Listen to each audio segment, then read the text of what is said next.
Whether you're dreaming of a retirement with sand between your toes and a cold one in your hand, hitting the road to chase the winds of adventure, or spending time with your grandchildren, this show is intended to help you get there. Welcome to Coasting in Retirement with your host, Josh Knoll. You've worked too hard throughout your career to spend your retirement worrying. So sit back and kick up your feet because we've got lots of financial tips and tricks to share to help you get exactly where you want to be.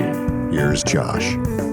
Hello, Lower Alabama. Hello, Gulf Coast. Welcome to Coasting in Retirement. Thanks for joining us today. Josh Knoll here, alongside co-host Mr. Jay Stubbs, the Director of Risk Management for Providence Partners and Providence Benefits. Jay, how you doing? Josh, I'm doing great. Good to be with you here in studio. Things are busy, you know. Things are very busy. Things are busy, which I certainly appreciate it. They're busy and loud, sometimes expensive, but it's fun. You know, kids, your kids, my kids, we're all growing up, end of school year, all that kind of jazz stuff. That's right. Yeah, you got 4. Yeah. I have 3. Yeah. It's a lot. It is a lot, right. And it's a blessing for us all to be able to have some kids that we can usher through this place we call world and life. This thing we call life. Well, thanks for joining us today. We're here in Coastal College's recording studio, beautiful downtown Fairhope, hoping to put together another great show for those of you tuning in. Listeners, Jay and I are here today to discuss financial topics relevant to those of you in or near retirement, living your best life along our part of the Gulf Coast. Here's what we've got in store for you. Our first segment, we're going to do a deep dive on our topic of the day. Second segment, about 30 minutes past the hour, that'll be headlines of the week. And then roughly 50-ish minutes past the hour, stick around for our third segment. We call it Josh's Crystal Ball and Big Mouth. We got a lot to get to. Quick background on me, for those of you new to the show. Again, my name is Josh Knoll. I'm a fee-based financial advisor. I hold my FINRA Series 65 securities license, and I'm the owner of Gulf Coast Financial Advisors. That is a 100% locally owned, 100% independent investment management financial planning firm. We have offices in Fairhope, Orange Beach, and Mobile. You can find more information on me and the team at Gulf Coast Financial Advisors by visiting our website, gulfcoastfa.com, or feel free to give us a call anytime, 251-327-2124. Now, if you miss that contact info, grab a pen and some paper. We're going to repeat it several times throughout the show. Speaking of the show, Jay, let's get to it. The topic today, and thank you very much for providing a lot of this material, is called 3 Risks That Your Portfolio Can't Outrun. Now, regular listeners of the show will know that we spend a lot of time discussing how your portfolio needs to be constructed to withstand pressure from things like inflation, monetary supply, which are both large and mostly external forces that everyday investors don't necessarily have a lot of control over. The 3 risks and those are important, but the 3 risks we're going to discuss today are a little more personal. And for the most part, there's choices you can make in your financial plan to help reduce or eliminate the impact of these 3 risks. In other words, there is a fundamental difference between an investment portfolio, risks such as drawdown risks, monetary supply, inflation, and a comprehensive risk management plan, which just happens to be Jay Stubbs' area of expertise. Jay, would you mind to set the table for us? Yeah, sure, Josh. So in my work over the many, many years at Providence Partners, I frequently encounter what I call a paper tiger plan. You ever heard of that? I have, from you. Okay, yeah. So a paper tiger, for those listening or driving, is strategies that look good on a spreadsheet, but are structurally incapable of actually surviving a real-world health situation or lifestyle health crisis. We hear about those kinds of things every day, neighbors, friends, family, and your clients, while they might have a $5 million, $10 million portfolio, that's great, but if that's the only thing that they've got standing between them and their family and a long-term care event, then that plan isn't as secure and that portfolio isn't as secure as they think. Sometimes advisors in your world consider this tail risk. That's right. Tail risk. So in 2026, the landscape of that risk has shifted. We're no longer just planning for if something happens. We are planning for the mathematical certainty of longevity, people living longer, and the rising cost of maintaining one's independence. Yeah, things are not getting cheaper. They're getting more expensive. We're living longer, much longer. We're not necessarily living healthier, but we are living longer. So that's good, Jay. So let's do this. I'm going to list the 3 risks that we're going to discuss today. Then we're going to break down each of those individually. So here we go. Here's the 3 risks that your client's portfolio simply cannot outrun on their own. Number one is self-insuring risk around long-term care and longevity. Jay touched on that. Number two is the holes in your group disability income policy and the potential income gap risk that could potentially create. Number three is tax policy and the risks that it presents to your legacy plan. So Jay, what I'm going to start with long-term care, right? So for years, the conventional wisdom for high net worth individuals was to quote unquote self-insure for long-term care. Now you have a different term than self-insure. You know me too well because I'm sitting here he knows what I'm going to say. Self-insure is really self-fund. Self-funding is not insurance. Insurance is a policy that you purchase and it covers a risk.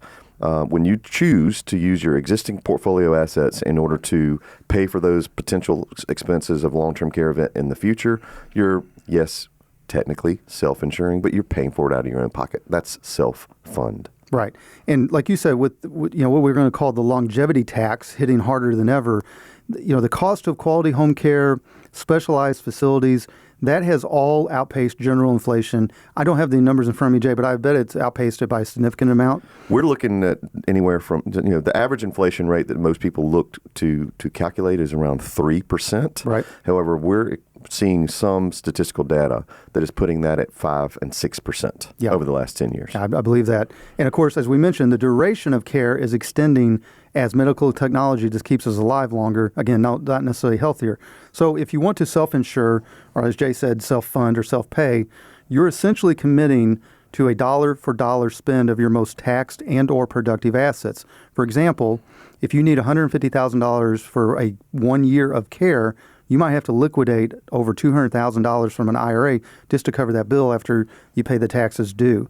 So Jay, with that in mind, what kind of, are we seeing a shift in long-term care with this inflation? Walk us through some of the traditional ways of paying for long-term care, and then maybe walk us through some of the new ways of going through that. So you and I have discussed it in many episodes in the past, Josh. Traditional long-term care is still a solution. It's a standalone policy, much in the same fashion as a homeowner's policy or an auto policy, but instead of protecting your home or your auto, you're purchasing a long-term care plan that's protecting your morbidity, not your mortality. That's life insurance.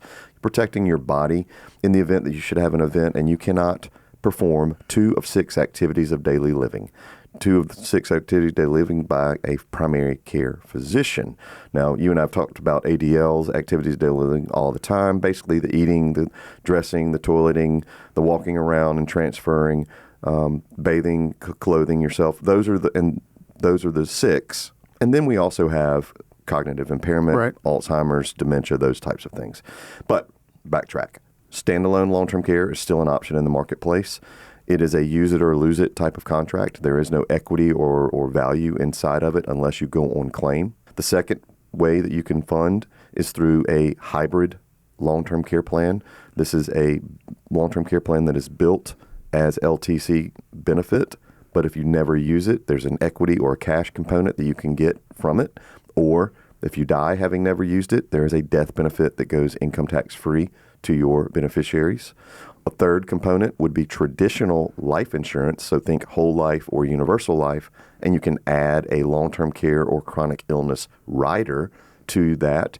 And what that does, Josh, is it accelerates the death benefit should you need to go on claim for LTC event or chronic illness. So hypothetically speaking, if I've got a $500,000 universal life or whole life contract and I have that rider and I need to pull $50,000 out to take care of some expenses tied to my chronic illness or long-term care, then the residual of the death benefit is remaining $450,000. If I then die, then $450 goes to the beneficiaries of the policy. So that's traditional life with a rider. And then the next option that we see a growing number of folks using is an annuity product with a Pension Protection Act approved annuity that says this is a long-term care approved annuity.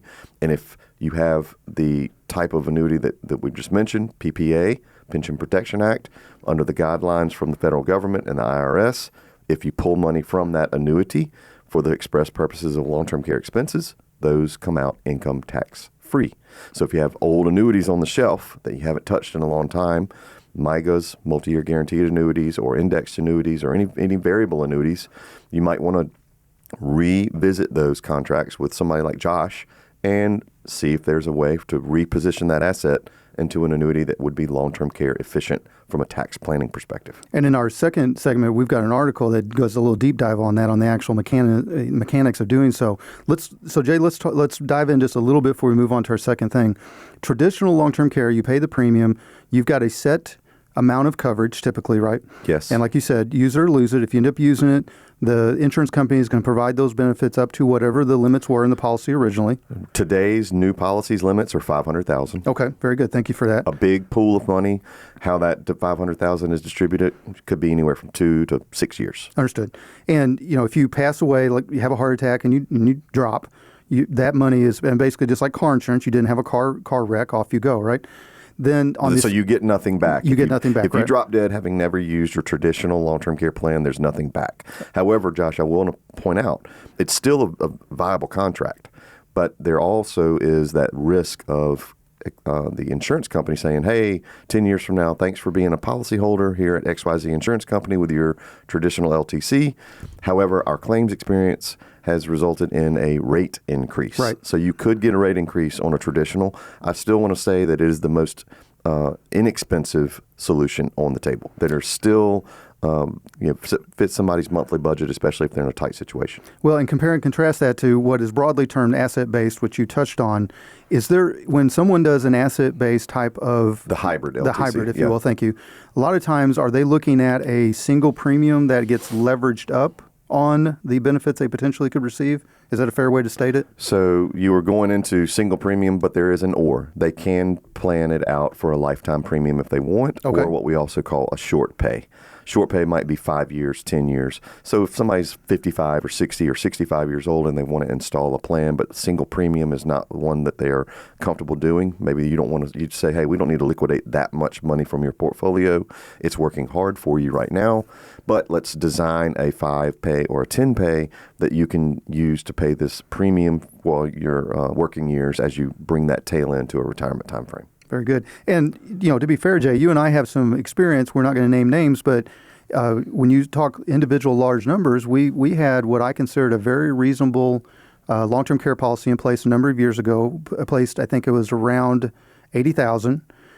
The lady ended up, a wonderful, wonderful client of ours, ended up developing cancer, used the benefits a little, and then, unfortunately, she passed away. The premium in there had been placed into a permanent type of policy. I don't remember the final number, so I don't want to mislead anybody, but it had grown. Mm-hmm. And the insurance company took the growth of that premium, the cash value, subtracted the small amount of claims, and then paid her 2 beneficiaries. And it was kind of it was a tragedy, but because of her careful planning, she left behind a gift to her daughter and her son. A miniature legacy plan. That's right. Yes. Very good. Okay. All right. Let's move on to our number 2 risk. This is called the income gap, or what we have in our outline called the 40% lifestyle blind spot. So this is really going to be, I'm going to be targeting a little bit of you high-performing professionals, those of you all that are relying heavily on your employer's group long-term disability income plan.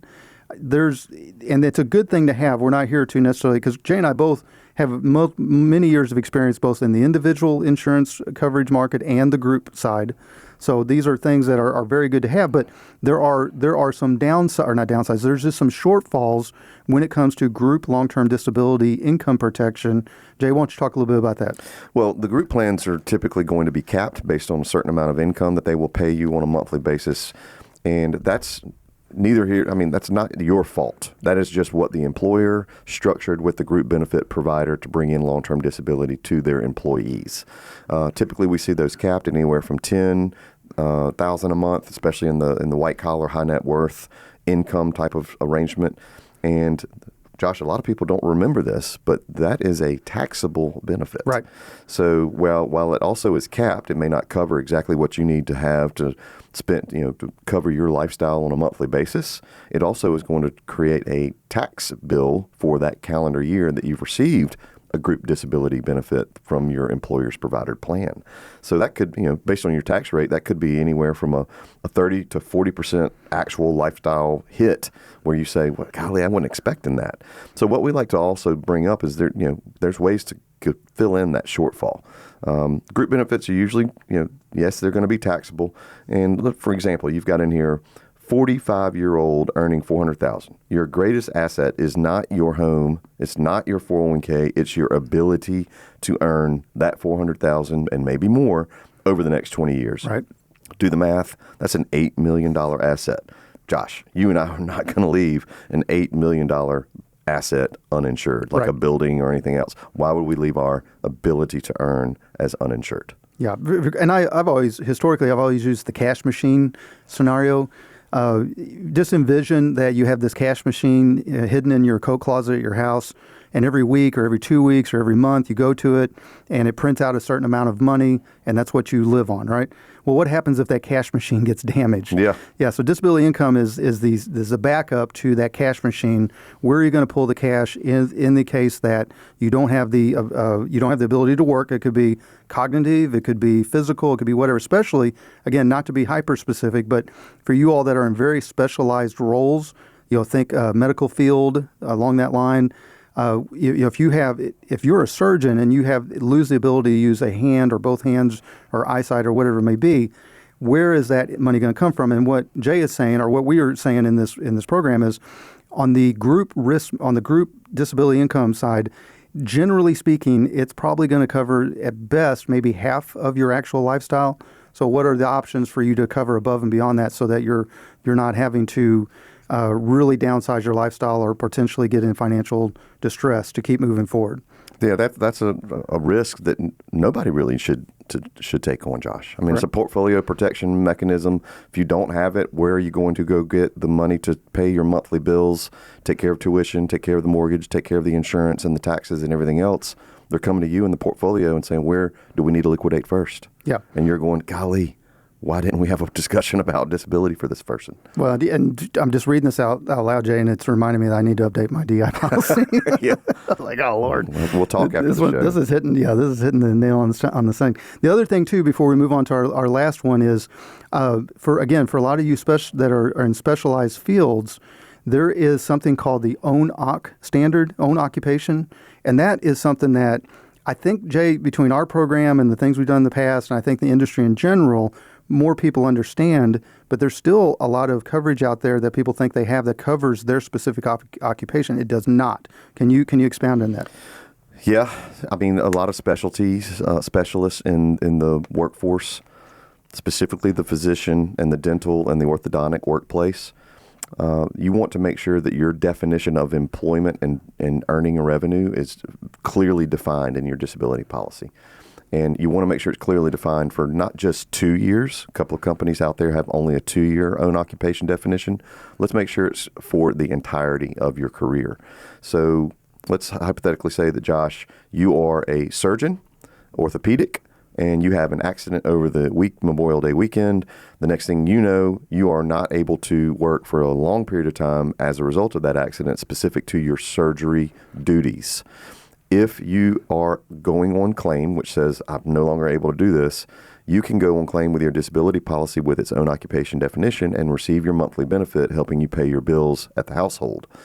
That own occupation definition says, Josh, with your medical background and your degree, you can still go consult in the medical field, maybe be something more specialist role, but not perform surgeries, and you can still be compensated for that role that you've now chosen, even being on disability, and you can generate that revenue getting paid, and then also still be on disability claim. Very good. One last little note on disability income, Jay. We'd be remiss not to remind folks that you can also get disability coverage for business revenue. That's correct. Right. And you can use it for buy-sell agreement funding. Absolutely. Right. Yeah. Because those are, a lot of times people think about buy-sell, they think about someone passing. Statistically, you're much more likely to get disabled. How are you going to provide the liquidity to move on from that company if that's the case that happens? Okay. Yeah. Quick note there. Yeah, please. Buy-sell between partners. If you have a buy-sell agreement, our number one question is, what are your triggering events? If somebody looks at you with a blank stare and says, what is he talking about on triggering events? Well, that's death and disability of the partner. What's going to happen to the percentage that partner owns should they, A, become disabled, or B, pass away? Because you need to have some sort of mechanism for succession planning to take over that business from his or her spouse. Also, reminder, personally owned disability insurance policies are coming from your dollars tax-free to pay that premium. So that is an income tax-free benefit, unlike the group benefit policies we talked about earlier. Very good. All right. Our number 3 risk is tax policy. And there are some unique windows going on right now that potentially are sunsetting. The clock is ticking. There were some things around the estate tax that got extended, quote unquote, permanently, which we will tell you all there's nothing permanent ever in the estate tax world, but that's what it's being called as right now. But there still are some things that are sunsetting around the way that your wealth is transferred around your legacy planning. And there's never any guarantee that the current high exemptions are going to stay forever. Again, I know they call it permanent, but the estate tax of almost anything is by far one of the more political footballs of the state of tax policy. So, Jay, let's talk about this. What can someone look at where they're avoiding, what you call a fire sale, having to liquidate things that are illiquid like real estate or business. A lot of times when you're in a rush to sell those things, you're going to sell them for less than what you could have if you had more time to plan. What's some of the instruments that people can use to provide liquidity at the right time when they're trying to tackle legacy policy and stay ahead of tax policy? My favorite one, and Josh, you and I are not attorneys, but we deal with them a lot. Yeah, we do. My favorite one is an irrevocable life insurance trust. Okay. They call that an ILIT, right? The acronym is ILIT. Okay. We have a lot of people that will set them up because they want to create control from the grave, so to speak. Once they and their significant others have passed on, they can make sure that their children, grandchildren are in good financial position. You do that with some control as beneficiaries of an irrevocable trust. Also, when you transfer assets into a trust or you have a trust own a life insurance policy, that is an irrevocable one, and it has removed the incidence of ownership from the grantor. In layman's terms, Josh, if you want to set aside $5 million for the benefit of your kids, but you don't want to have any kind of estate tax, risk towards that $5 million, right, you can say, I'm going to have an ILIT own a $5 million policy, and that $5 million, because it's owned separate from my estate, is not included in my estate. So that is a very useful, regular tool. You would work with an attorney or your local, any local estate planning attorneys. We have relationships with lots of them. Mm-hmm. That's our favorite tool to use. There are other mechanisms, but that's the one that's most common should somebody deem themselves to be in threat of potential estate tax liquidity issues in the future. Current 2026 single or widower, the estate exemption is $15 million for a single person, $30 million for a married couple. If you are looking at what does that comprise of, not only is it your portfolio and your home, it is all your other assets, it is your land, it is your individually owned life insurance policy. A lot of people don't realize, hey, I'm worth $7-8 million on paper. I'm not in any threat of an estate liquidity situation, but then they have a $5 million life policy on themselves. You have to add that $5 million policy to that net worth. So now you're at potentially $13-14 million, and you're creeping up on that exemption current rates, threshold. Because the exemption threshold may be lowered. So yeah, and we're not saying that 15 and 30 are going to stay. They right. say it's permanent, but you and I just talked about it's the political football of every new administration when they come in. What are we going to do with the estate tax? For sure. All right, so Jay, let's give some practical steps for somebody that wants to do an audit of where they stand. What are 3 practical steps that someone can take if they want to look at, hey, these guys are saying something that's kind of raising my eyebrows a little bit. What's my next steps? So if you're listening or driving, I want you to remember this. To remove the paper tiger from your plan, recommend you sit down with a professional, someone like Josh, bring us in at Providence Partners if you need to. A 3-step audit. Stress test your waiting period is the first one. Look at your disability and long-term care policies. If a crisis were to hit tomorrow, how many days could you personally cash flow any upcoming expenses before the insurance kicks in?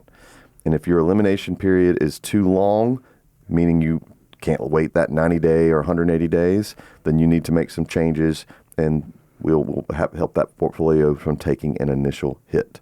So stress test with your waiting period. Number 2, verify your contract definition, specifically in disability. Does it say that you are covered if you can't do your job specifically or any job? The difference could be worth Millions, Right. Josh. Number 3, audit your liquidity trap.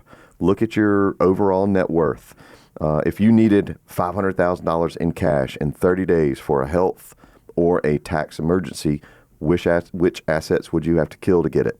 Which assets are they calling you, Josh, saying we need to liquidate this? Right. If the answer is stocks that you want to hold on to, ETF portfolio, you name it, or real estate I can't sell right now, or timber I can't cut right now, then you have a liquidity trap, and it's time to sit down and discuss a plan. Well, the main point of all this is try to get as many what-ifs off the table as possible, because really a solid risk management plan is going to give you, the client, the permission to spend your other assets, permission to take risks in business, permission to live life fully, knowing that the foundation of your plan is well covered. So very good.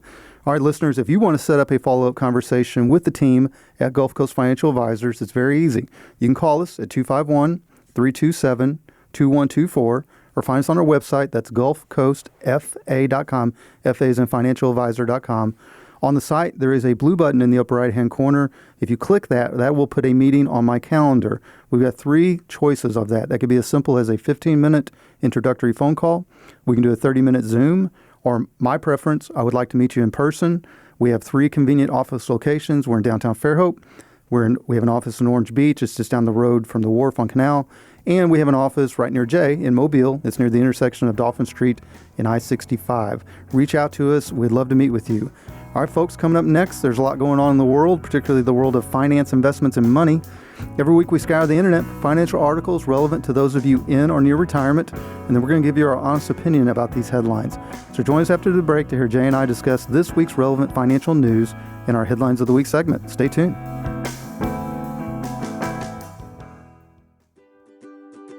A multidimensional financial services company, Providence Partners serves the needs of independent insurance, financial, and employee benefit professionals. The team at Providence Partners serves other business professionals like property and casualty agencies, registered investment advisors, community banks, and benefit brokers to assist in their clients' risk management planning. Whether an individual or business owner client, this planning includes income replacement protection, planning for extended healthcare costs, family needs, and generational transfers of wealth. At Providence Partners, we give you access to industry specialists. Those specialists focus on business succession, business owner planning, family and household protection, estate planning, planning for that income loss, or planning for long-term care solutions. Providence Partners is an Alabama-based company. We have offices in Birmingham and along the Gulf Coast. Our website is providencepartners.org, and you can reach us any of the working days. Welcome back to Coasting in Retirement. Your host, Josh Knoll, here alongside co-host Jay Stubbs. So as we discussed before the break, every week we scour the internet for financial articles that pertain to those of you in or near retirement. Our job is to help you all help you understand how these headlines impact you, especially when it comes to your money. Now, quick note, if you want to read our referenced articles yourself, we do include the hyperlinks on our show transcript, which you can find on our website, gulfcoastfa.com. Just go to the podcast tab, find the episode that you want to re-listen to, go to the show transcript, and you'll see those links. With all that said, without further ado, Jay, let's get at it with Headlines of the Week. You ready? Sure, let's go. All right. So our first headline comes from CBS News. It kind of hits right at the heart of our risk management discussion we've been having today. It's titled, Long-Term Care versus Hybrid Long-Term Care, which is better, according to experts.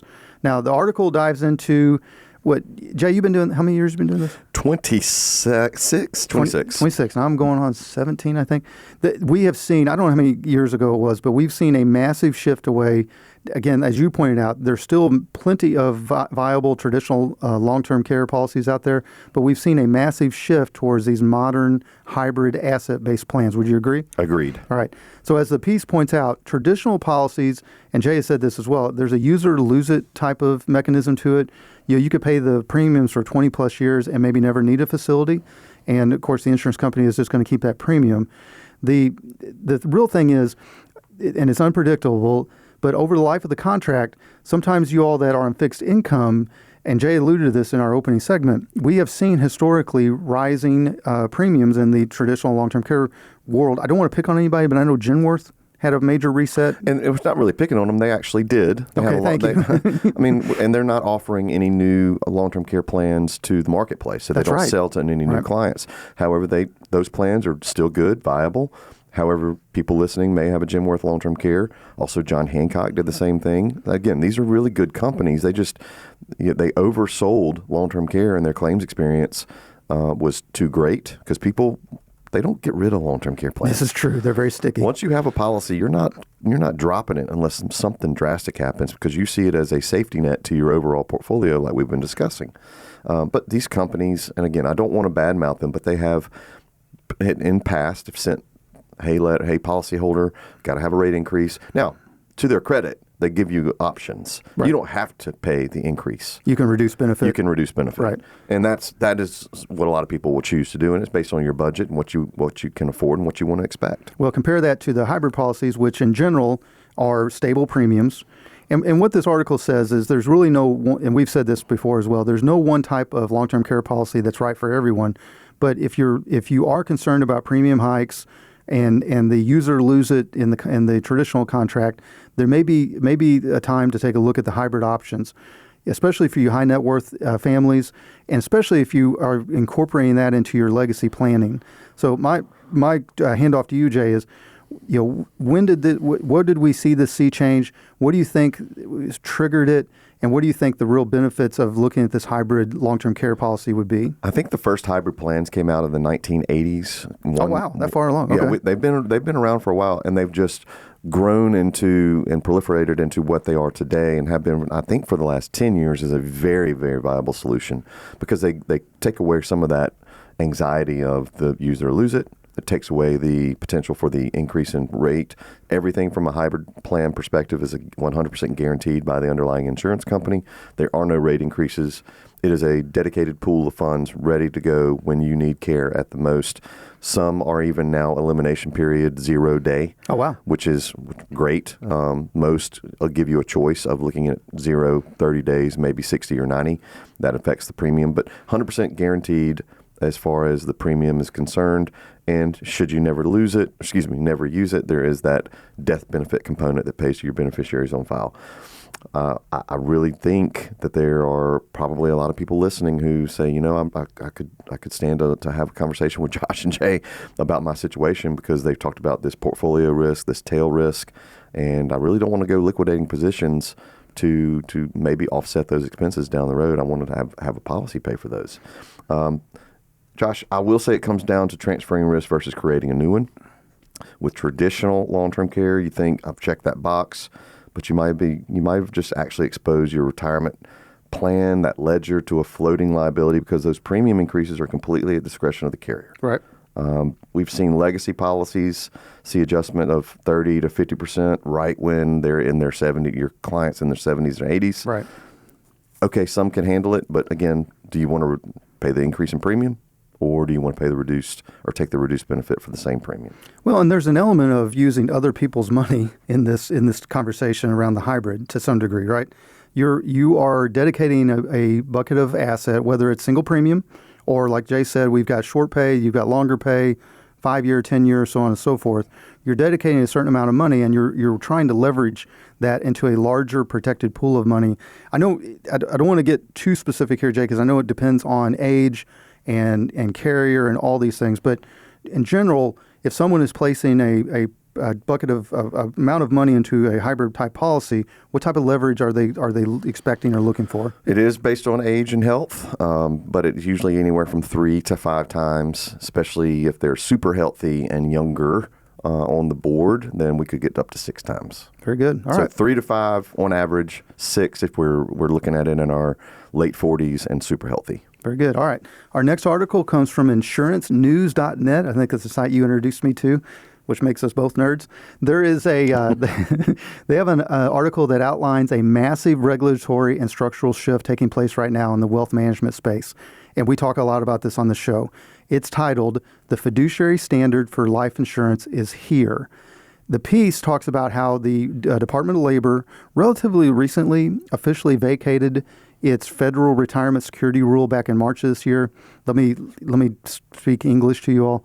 Basically, there was a multi-year massive push to go from what is called the suitability standard, which is basically saying that a product If a product is sold to a customer or client, it has to be suitable for the situation, and move that up to the next higher level of care called fiduciary, where you've got to be able to prove that you acted in the client's best interest and not your own in any regard, right?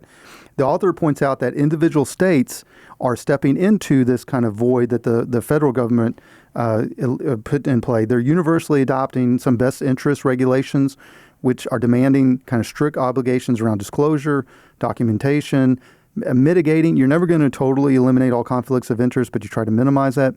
And more importantly, the article highlights a profound shift in consumer and advisor behavior and I'm living proof. According to this article, over 77% of financial professionals have transitioned to fee-based or fiduciary adjacent models.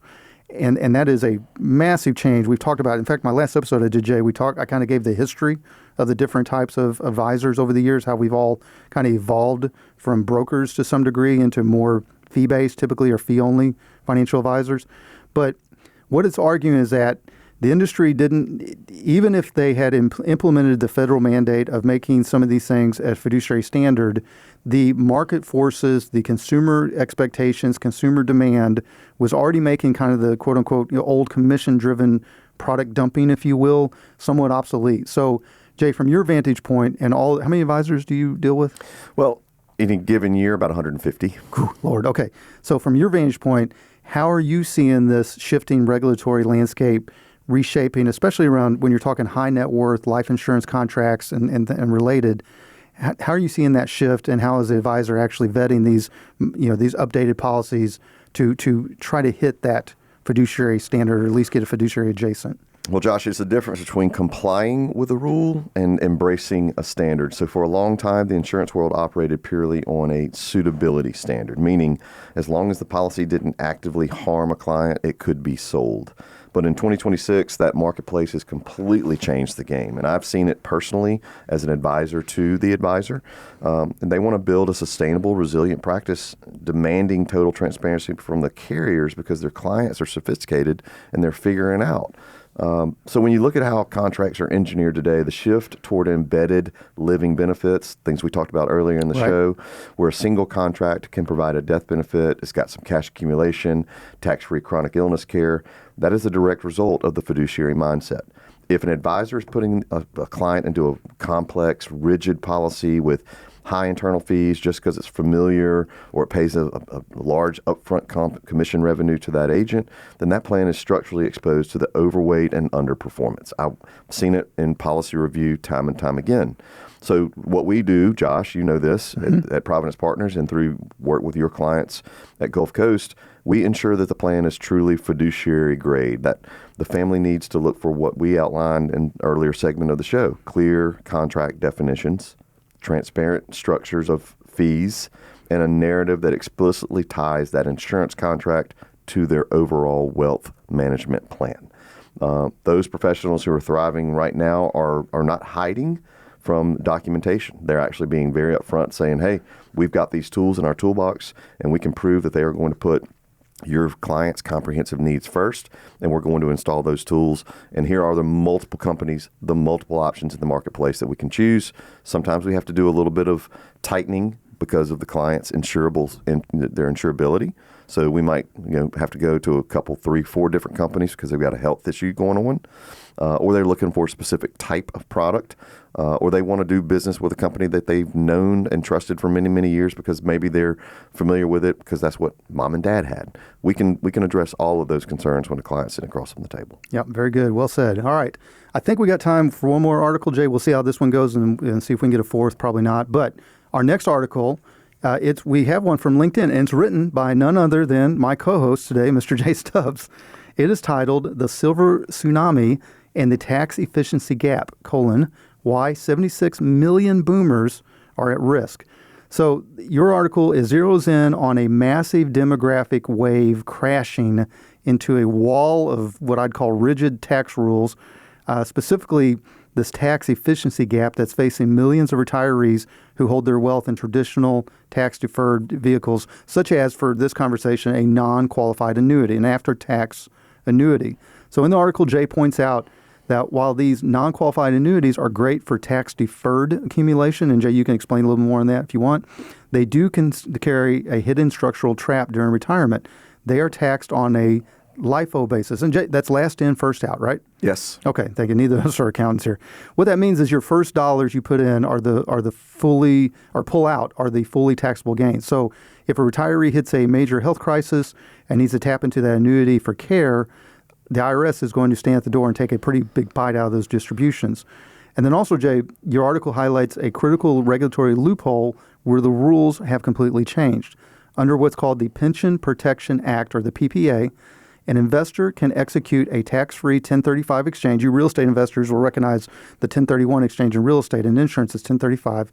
And they can move those non-qualified annuity funds into a PPA-compliant long-term care annuity, and voila, the tax burden disappears.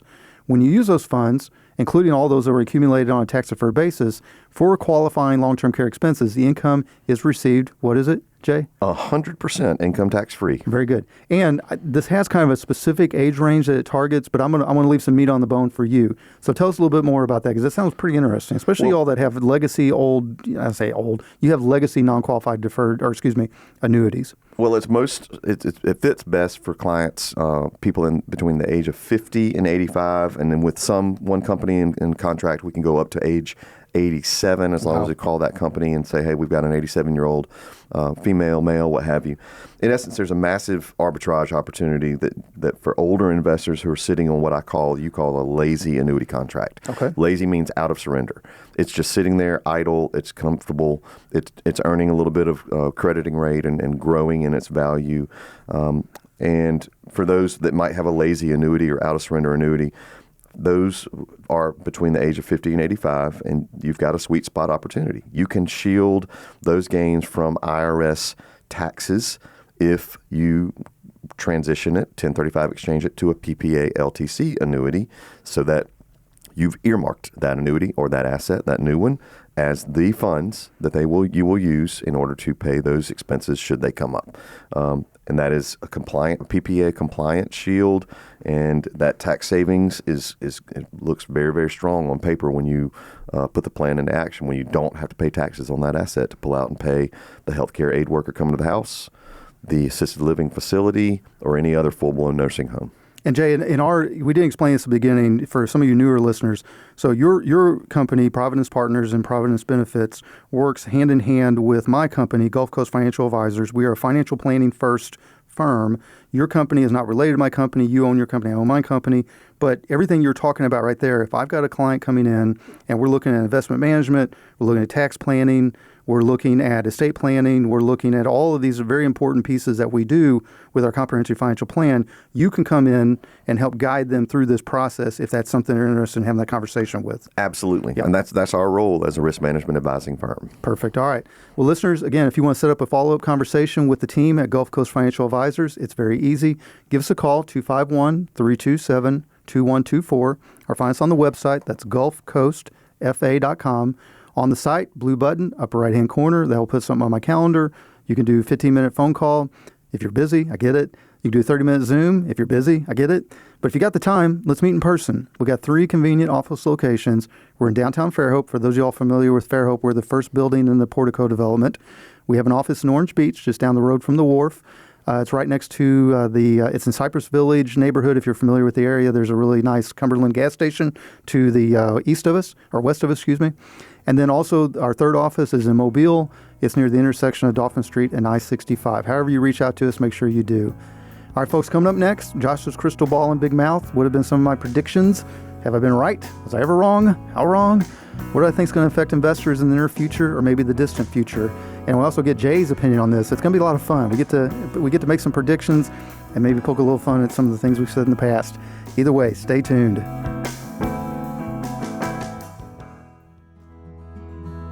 Whether it's building a business from scratch with your own 2 hands and wanting to maximize the financial impact of those sacrifices, or growing a great nest egg by being a dedicated and reliable worker for years, or choosing to live a life well within your means in order to accomplish a lifelong dream of retirement, the last thing you want is to go with the wrong financial advice after you've worked so hard to accumulate your assets.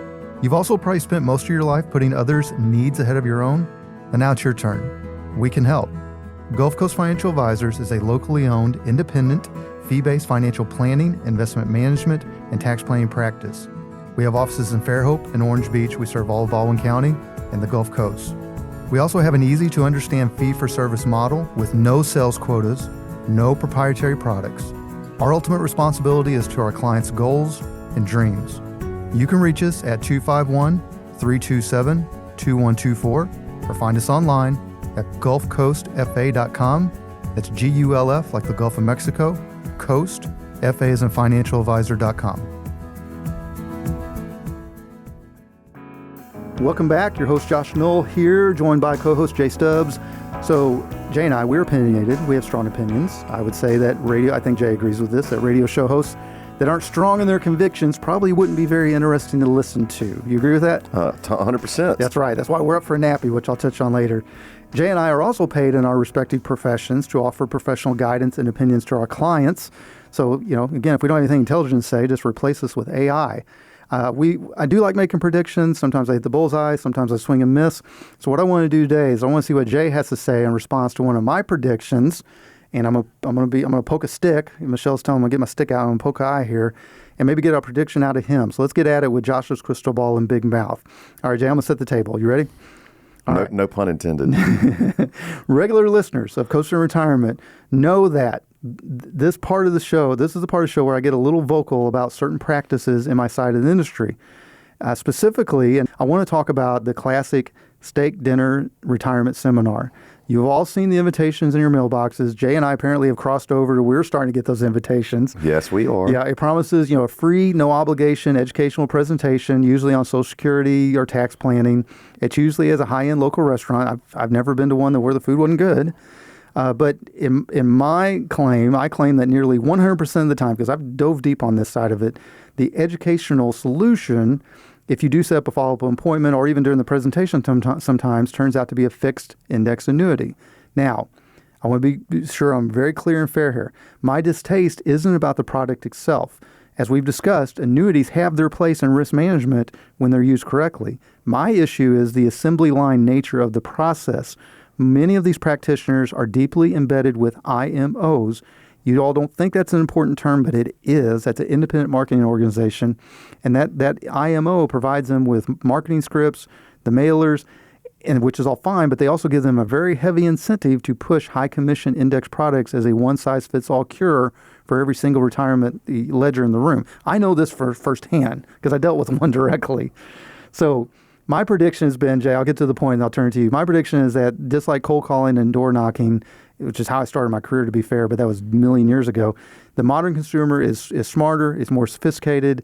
They're not looking for a cookie cutter pitch over free filet mignon, and it just it shouldn't work anymore. But to be fair and objective, they're still filling these rooms, and some are quote unquote plate lickers, but they still appear to be somewhat effective, and I can't wrap my head around why. So I want your completely honest and unfiltered opinion. Am I being too rough on these dinner seminars?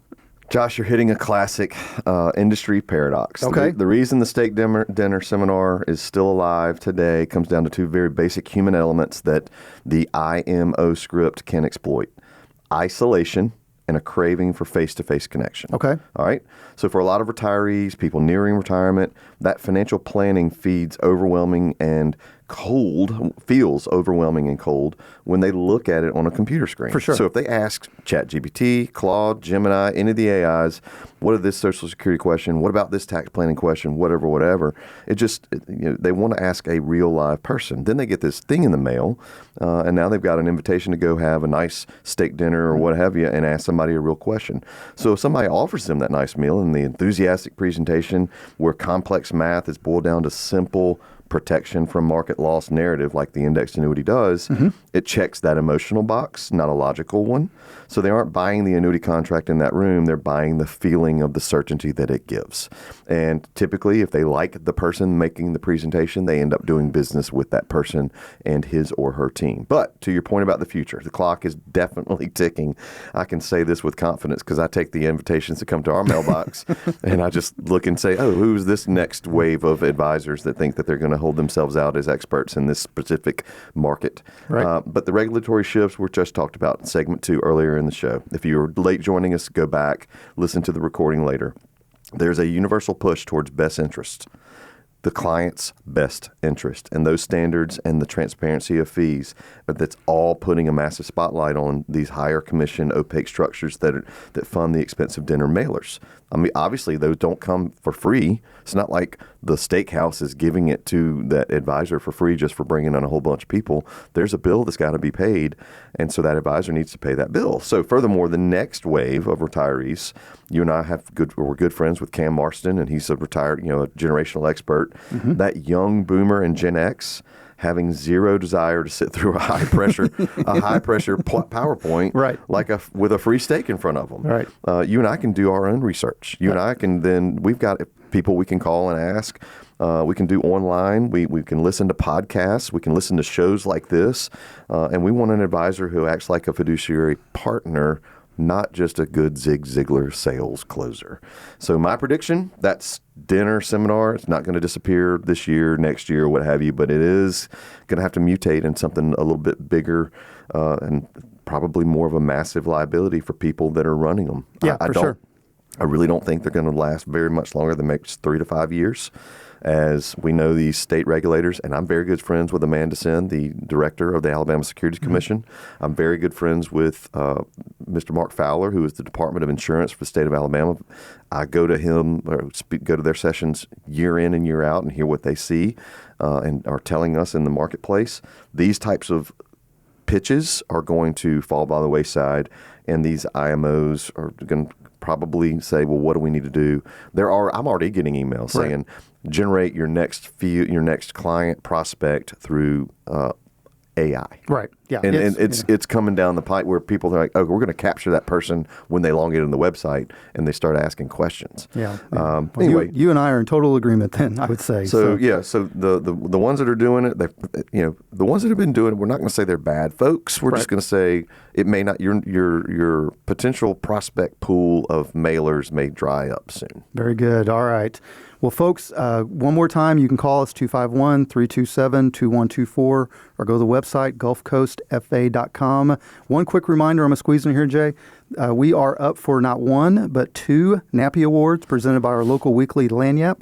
The show, Coast in Retirement, is one of 5 finalists for Best Lifestyle Radio Show, while my firm, Gulf Coast Financial Advisors, is one of 5 finalists for Best Investment Banker/Financial Planner. I am certainly not an investment banker, but we are financial planners.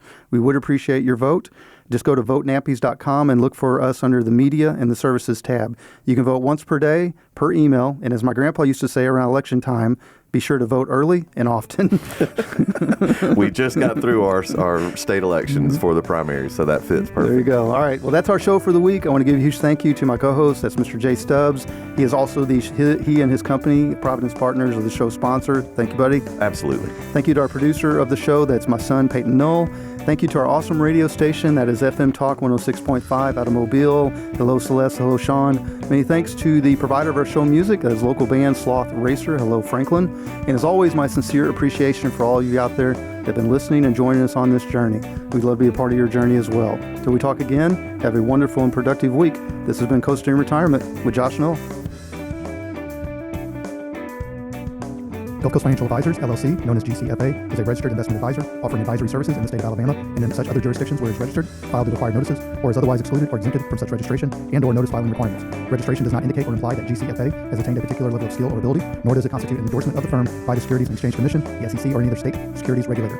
The Coasting in Retirement radio program serves mainly to disseminate general information, including those pertaining to GCFA's advisory services, together with access to additional investment-related information, publications, materials, and links. The publication of this radio show should not be construed by any client and or prospective client as GCFA's solicitation to effect or attempt to effect transactions in securities, nor should be interpreted as GCFA providing personalized investment advice or any type of professional advice for compensation wherever this program is broadcast. Any subsequent direct communication by GCFA with a prospective client will be conducted by a representative that is either registered or qualifies for an exemption or exclusion from registration in the state where the prospective client resides. Certain information, news stories, headlines, data, charts, graphs, figures, or statistics presented on this radio program may have been obtained from third-party sources that are believed to be generally reliable, but which GCFA may not have independently verified. GCFA does not and cannot guarantee the timeliness, accuracy, or reliability of any such third-party information and undertakes no obligation to update or correct any information that may become obsolete, unreliable, or inaccurate. This radio program also contains the opinions, views, and perspectives expressed by Josh Knoll and any other GCFA representative, which are solely their own and do not necessarily reflect the opinions, views, or perspectives of GCFA as a firm. Such personal views and opinions should not be construed as endorsements or professional advice from GCFA. GCFA makes no representation or warranty regarding the accuracy, completeness, or reliability of any information on this radio program and disclaims any liability for any direct or indirect loss or damage incurred from using or relying on such information. GCFA and Providence Partners are not affiliated, nor are any of their respective representatives.